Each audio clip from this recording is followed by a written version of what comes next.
Great! Hello, and welcome back to our life beginning and always stage 2, our last 2 moments, and then end of summer. Well, technically, if you've been following the videos in order, it clearly has not been that long for me. I'm kind of doing a binge of them through one evening right now, but it'll be separate videos for you. So, let's go ahead and head into escapade. Oh no, we're stalling. Okay, there we go. I forgot to save, I just realized. We'll go ahead and save us. Alright. You looked up, noticing the sun was finally setting.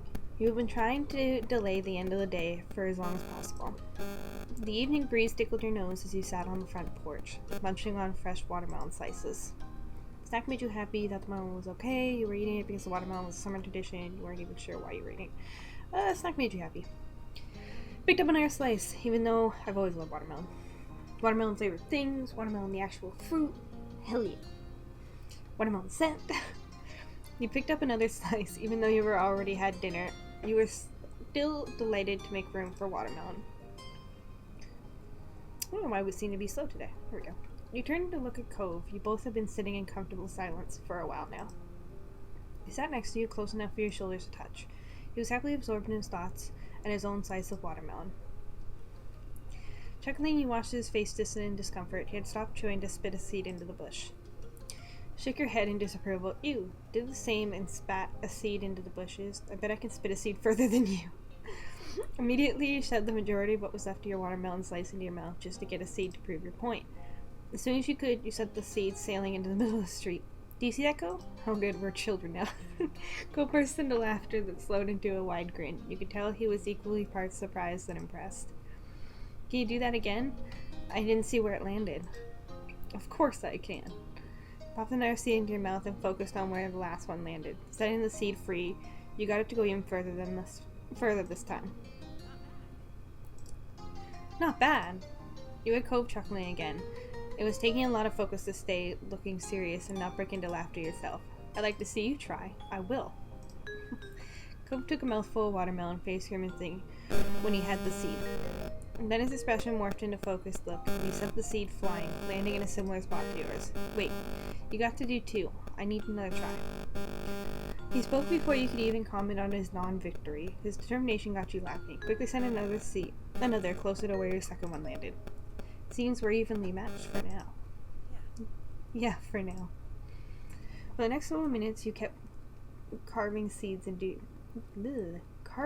from your slices and giggling at the ridiculousness of the competition. I really want watermelon now. Eventually, a truce was called, and you both went back to eating neglected watermelon flesh.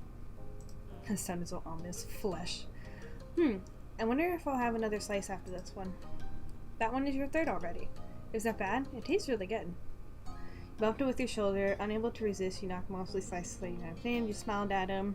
No, it's alright. It's definitely bad. You sighed affectionately. No, it's alright. It isn't super filling, and there's still a lot left. Why not? Alright, that's all I needed. He picked up a fourth slice with confidence and looked at you, his smile stretched ear to ear. A little while later, Cove flinched, making a confused sound. He slowly put a currant slice down on a plate next to him. Are you okay? Yeah. He stood up, head tilted back to the sky. His feet took him to the middle of the street. Did you notice anything? What do you mean? I thought I felt a raindrop. The sun's still out. Put down your watermelon slice and hopped off from the front step. Immediately, you felt a tap of water on the crown of your head, making you yelp. You're right. Cove was still staring at the sky and watching as he began blinking more rapidly. When finally he turned in a direction, his face was bemused. It's a sun shower. It sounded crazy, but soon you couldn't avoid the drops that began increasing into the light shower. Moving with laughter, Cove kicked off his shoes towards the front door and reveled in the moment. You were excited, you were in the rain, you were no sun sprinkling. It felt kind of special to you. Yes, one of those special moments where you run around in the rain. Something rooted you in place, and you couldn't quite put your finger on any word to describe the feeling. Elated, he was jumping and spinning in the rain. There was also a warmth radiating from him. Then you joined Cove, your 10 walk. You join him. Running over to stand in the street with him, he smiled at your approach and offered you his hand. You took it, you played in the droplets until you were both dizzy and laughed. until your bodies ached. Just as suddenly as the sprinkle started, it stopped and left you dripping with the smell of wet asphalt and soil tickling your nose. Cove got your eye, running a hand through his wet hair. Combing it back, he frowned. It's over. Joss went clean to his face, almost could have been mistaken for tears. He sounded that disappointed. Well, it was fun. I wish it lasted longer. I had enough rain for one sunny day. Didn't have anything to say. You were charmed by Cove. Well, it was fun. Yeah, it was so cool that it happened. You then looked at your door inside. You knew Mama was going to be happy to see you trailing water into the house. Cove rubbed his arm awkwardly. He must have been thinking the same thing because he watched you sympathetically. You can drive up my house if you want. My parents won't mind. Thanks, let's do that. You're the sweetest guy I know. I don't want to cause trouble, I'm fine. You're the sweetest guy I know. Thanks, it's not a big deal. It is. I could already hear my mom's cries or my wet footsteps being all over the hall. Yeah, it would be bad to put a damper on the day. He chuckled a little at his pun. Cove led you inside and you stayed close to him. We have a ton of spare towels. Why am I struggling so much today? We've got a ton of spare towels. I've just got to dig them out from the hall closet. Thank you for doing this. What should I do? I think I'm going to need to borrow some clothes from you too. Thank you for doing this. No problem. I'll only be a second. Just hang out in the living room, but maybe don't sit on the couch. You answered him with a slight smile. Okay. With that, Cove disappeared and returned in no time, towels in hand. Here. Thanks. You accepted one and began to pat yourself down. A sudden call caught both of your attention. I thought I heard voices. Cove's mom strolled into the living room with a curious grin. What happened here? You're both wet. There was a sun shower. Badass. His parents are so laid back. They're just like, cool. Cove smiled at his parent. We came inside to dry off. My moms don't want me going into the house when I'm wet. So I told Jamie to come here. That was very sweet of you, baby. She ruffled Cove's wet hair and laughed at the droplets of water that shook off. Then a light came to Kira's eyes. I have an idea. Why don't we go for a drive? It has to beat standing around in the house, and you'll air dry in no time. Cove only offered a shrug, and a bent smile to his mom. He looked at you for a real answer. Yeah, let's do it. You weren't sure at all about session. I don't know if my parents want you. Yeah, let's do it. Fun. This'll be good. Kira pulled out her cell phone from her pocket to call your moms. They had swapped numbers earlier in the summer. Oh, head on to the garage. Whoops, sorry. Whoops, kind of skipped that one. Sorry, my mom came to be so pushy. She gets some ideas in her head, and that's what she does. That's okay. Thanks for letting me come. I didn't do anything. That wasn't true at all, but you let him get away with it. Come on. Cove led you to the car, and Kira wasn't too far behind. Okay, into the back, you two. Once the three of you were situated inside, Kira started it and drove out of the residential area. When she hit the main road, the car sped to a stop as she rolled the back window down all the way. Hey! Cove started laughing as he kept trying in vain to keep his hair from flying into his eyes too much. Meanwhile, you closed her eyes as the wind whipped against her wet clothes. I said this drive was going to be good for getting air dried. Yeah, but I didn't agree to this much air. Cove tried pressing the window button, but nothing happened. His eyebrows furrowed in frustration. You disabled the back? Sorry, can't hear you. Smiling deviously, Kira turned on the radio and turned it up to be heard over the wind. You laughed and enjoyed the event. You jokingly played with the situation and were not a fan of the stunt. You danced in your seat to the music. Danced in the seat to the music. You recognized the song immediately, mouthing along to the words and moving about to the beat felt refreshing. Cove shook his head at you until he cracked half a smile. Slowly he relaxed and bopped a little on beat of the song himself. Oh, look, a little cute thing or something. What is this? And then something struck the side of your leg. Several papers were freed from under the car seat and were blown about. Oh, they can't go out the window. Cove began to haphazardly reach around the space to try and get it all back under wraps. Amused you helped, yelled frantically. You watched him struggle, entertained. Amused you helped. Mom, close the windows. Kira offered no response other than a chuckle. She just kept driving. Cove snatched several papers out of the air and you caught others, preventing most of them from flying out the window on your side. You showed Cove your collection while grinning widely. I think we got pretty much all of them. You figured if they were sitting in the back of the car, they couldn't be important enough to get upset over, but Cove continually looked annoyed. Your smile started to slip, and at that his expression softened. I hope so. Thanks for helping. The sun set completely and Kira rolled up the windows. Cove let out a big sigh and released the random bits of paper he had in his fists. My mom is crazy. He ran a hand through his windblown hair and laughed with a bit of exasperation. You felt good, you didn't know what was happening anymore, you were fed up. Felt good. The evening had really turned out to be more interesting than you expected. Grinning, you were happy with your odds with whatever else happened next. Cove watched you with interest until his focus was taken by a new comment from his mom. I bet you're not feeling damp anymore. No, but now I feel tricked. You sided with Cove, sided with Curious, sided with Cove. Yeah, you didn't tell us you'd trap us like that. My bad. Kira continued driving. The radio volume was adjusted for the closed window, and everyone was sitting more comfortably. Kira lowered the sound even more after pulling into a red light. She took the chance to turn around and you caught her coy smirk. Does anyone know what we drove past during the dry cycle? I'm not sure I want to. A movie theater. Okay, most places have one somewhere. It isn't that late, you know. We can probably still catch a show. Really, Mom? We don't know what we're playing. Yeah, but that's the fun of it. You just walk in, you make spontaneous plans. I like Kira. That's what makes it fun. I want to see a movie. I'm not sure about that. No way, that's not fun. Heck yeah. I'm allowed to start to move back soon. I want to see a movie. Both of you? You seemed hesitant. He seemed hesitant and gave you a... He seemed hesitant, you gave him a smile and Kobe's up a bit. Don't get me wrong, I'm not advocating impulsive behavior every day, but it's important to seize the moment when you can. We might never have another night like this. And don't worry, Jamie. I said I'd watch over you for the night, not just 10 minutes or so. I'll put your parents in a loop about hitting the movies as soon as we get there. I didn't bring any shoes. You should always bring shoes when you go out. I'm not wearing any either. Doesn't matter. You should always bring shoes when going out. I didn't know we were going anywhere. I thought we were just going to be in the car. We'll sneak through quick. No one will notice. You can do it. Just this once. Bounced to your seat excitedly that it was actually going to happen. Kira was right. You never got to do stuff like this. Kira drove into the theater parking lot and shut the engine off. With the unbuckling of her seatbelt, she ushered you and Cove out. Despite being hesitant to leave, once outside, Cove burst into a sprint toward the cinema. You hurried behind, but you figured the cold tarmac on his bare feet was what was fueling him on the head. Instead, you noticed that there were no lines. All the current shows had already started. Kira paid that no mind and strode up to the counter with some word of encouragement. Third of the running time is ads these days. We haven't missed anything. Mila closed out to you next slowly. He shifted from one foot to the other and constantly kept looking around.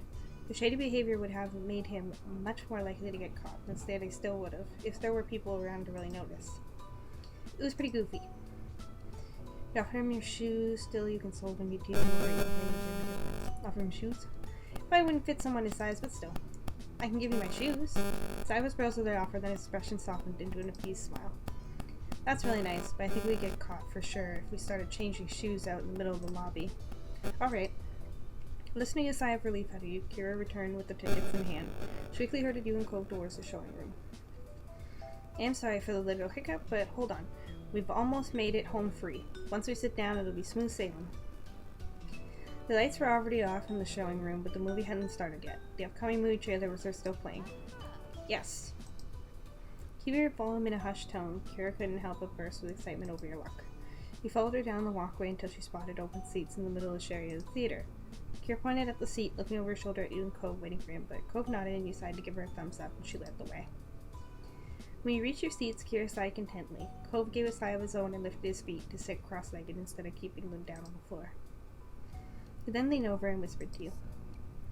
Do you have any idea what the movie is? No, I didn't hear the name or anything when your mom bought the tickets. Oh boy. After a couple more previews, the main event began.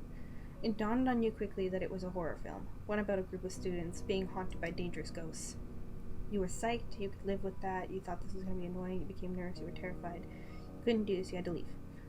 You were psyched, I love horror movies, hell yeah! Going in, you weren't sure what to expect, but this is a fantastic surprise. You hope this turned out to be good and scary. As we were Cove, you noticed that he looked less than thrilled with the movie. He bit down on his bottom lip and stared at the screen with trembling eyes. Cove had never been a fan of ghosts or intentionally frightening things. That was something you learned about him early on. Yes, not a lot of people really like it. You remained still. You tapped Cove on the shoulder to get his attention. You should have your seat to be close to him. You grabbed hold of his hand and covered your ears. Grab his hand. You always hold people's hand when they're scared during movies. Your fingers wrapped tightly around his and he jumped slightly at the unexpected touch. His expression softened when he peeked at you out of the corner of his eye. Give your hand a squeeze to silently voice support that made you feel good. Sometimes the other people in the theater screamed or jeered or clapped depending on what was happening. Your heart was pounding your chest when the movie finally came to an end. The main character resolved the hauntings, but in a dark conclusion they didn't make it out alive. You stayed to let the credits roll for the theater to clear out, then it was time to head back to the car. Both you and Cove took the same seat in the back of the car again, even though it was late. Kira was exuding an upbeat, cheerful energy. What a great flick. Yes. It wasn't so bad in the end. So you enjoyed it, baby? No, I mean, it's hard to explain. I got really tense, and I guess that's the point of horror stuff. But I kind of don't want to have to feel like... But I kind of don't want to have to feel like that. Now that it's all over, though, it's sort of cool to do. Fantastic. That's so great. Jamie, how do you feel? It was awesome. Terrible, but it made fun. It was just bad. It was alright. You should. It was awesome. Kira smiled at that. I still can't believe they died. It was nice when things aren't all obvious. You don't really know how it'll end until you see it, but I wanted it to go better. I demand a happier ending. I love how it all fell apart when it seems like it was going to be okay. I saw it coming, you nodded along with Cole saying it was so lame. I demand a happier ending. Yeah. You and Cole spent the rest of the car ride absorbing conversation about the movie. So, who's hungry?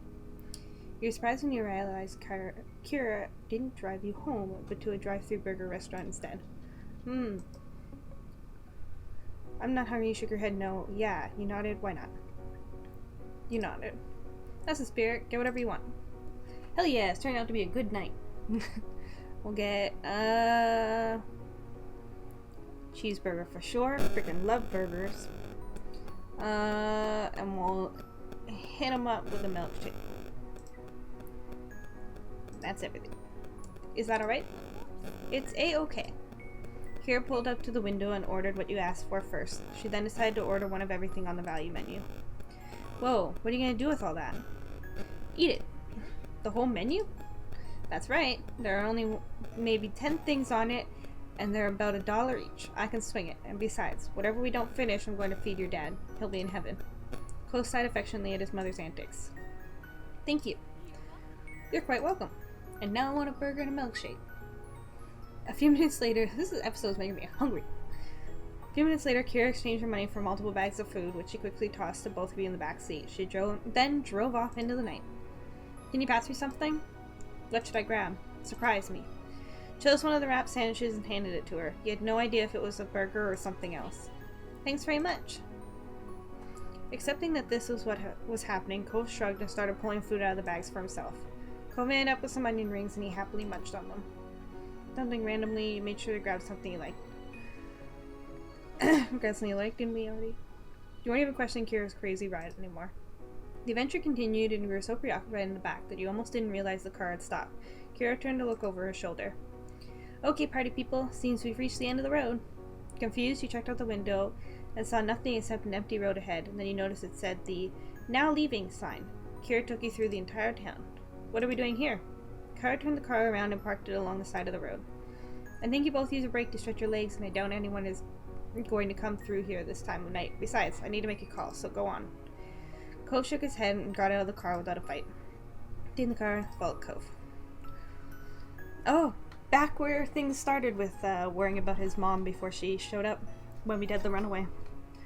You got out and caught up to Cove. He was busy looking up at the stars and stretching his arms while he strolled around. You thought being there was exciting, you thought it was pretty cool in your mind, you didn't care much overall, you felt worried doing that, you thought it was good being there. You were delighted with the wide open sky above and the unstructured view of the landscape around. It was freeing. It's amazing we're all the way out here. Cove smiled, glancing from the stars to you. Shortly after, you noticed Cove's expression change. His eyebrows furrowed and it seemed like he was thinking hard about what he wanted to say next. Sorry. Jamie, I'm really sorry for my mom being crazy tonight. She didn't always like this, seriously. But this seemed like a great night to me. Why is she being like this now? I think she feels like she has to get out of there and do things with me while she can, and she wants to make the time memorable. This visit has been really different than the others, and it didn't start off good. Thinking about how Kyra's trip began this summer, you could understand why Cove was thinking along those lines. She probably wanted all the trouble to be worth it in the end. Are you having a good time with your mom around? Okay, I get it. She shouldn't have made me weep out of it. You know, I didn't understand. Just give me a taste of your own medicine. You said nothing. Having a good time with your mom now? Yeah, it's still weird having her and my dad in the same house, but I love her. She's my mom. I like hanging out with her, most of the time. It went silent between you both, till you jumped when you heard the sound of the car door closing. Cove, Jamie. Turned to see Kira in the driver's seat waving. The sight brought a smile to Cove's face, and she quickly made her way over to where you both were standing. Thanks for waiting. I didn't mind. How did I end up with such a polite boy? She ruffled his hair, and Cove lowered his head, accepting the compliment. He thought about how interesting it was to see Cove interact with his mom. And then the memory hit you. The first summer you and Cove came to this very spot in his runaway attempt to find his way back to his mom, and now you were all here together again. Yeah, that's what I was thinking of too. Kira thought to yourself, she whispered about it to Cove, said it out loud. Whispered to Cove. Taking steps over Cove, you leaned in close to share the memory just with him. Isn't it strange that your mom took us here? This is where you went to try and see her when you moved to Sunset Bird.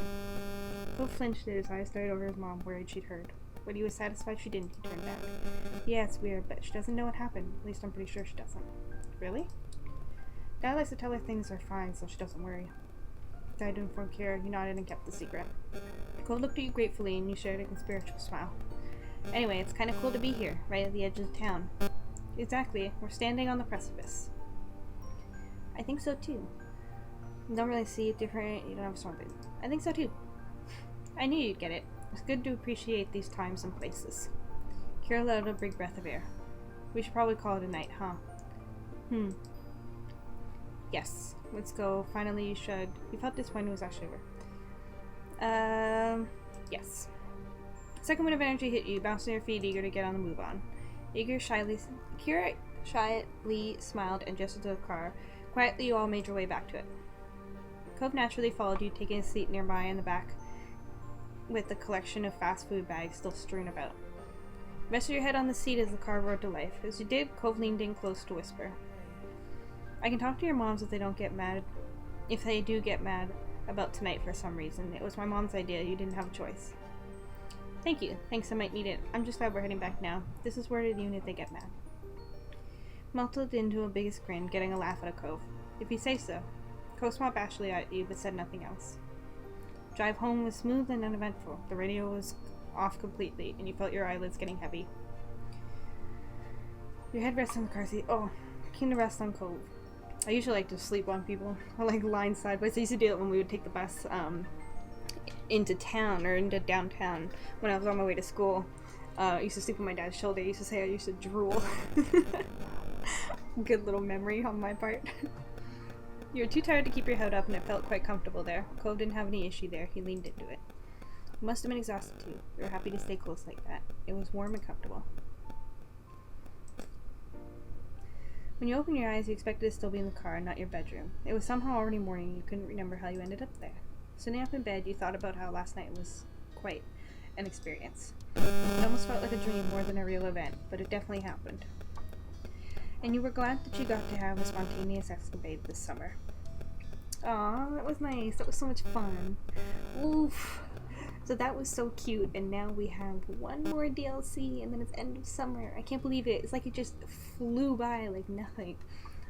There's been such a good experience, so I cannot wait to check into the next one. I will probably continue and finish this tonight for me. It'll be 2 more episodes for you. But thank you so much for being here through the entire journey and hopefully still sticking with me through it if you have. And I cannot wait to get into the next one.